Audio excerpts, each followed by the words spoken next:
Hello friends, good afternoon.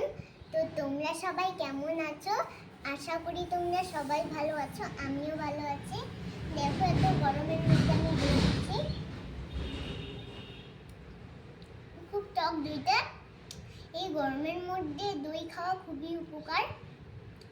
তো তোমরা কে কে এই গরমের মধ্যে দই খেতে ভালোবাসো অবশ্যই কমেন্ট করে জানিও।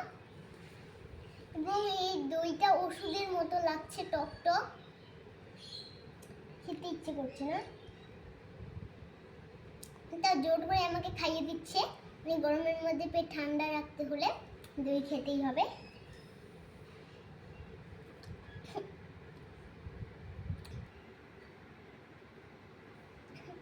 তারপরে দেখো, আমি এক গ্লাস দই শেষ করে নিলাম, আমার দই খাওয়া হয়ে গিয়েছে।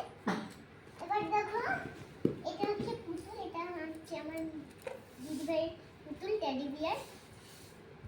খুব সুন্দর, এটা ঠিক নরম করে যাচ্ছে, খুব সুন্দর পুতুলটা লাগিয়েছে। তো তোমাদের কার কার এরকম পুতুল আছে অবশ্যই কমেন্ট করে জানিও। দেখো, এই পুতুলের মধ্যে আমি শুয়ে আছি।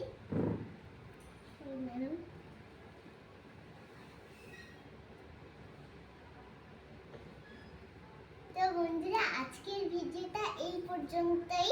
পরের ভিডিওতে আবার দেখা হবে। Tata, bye bye.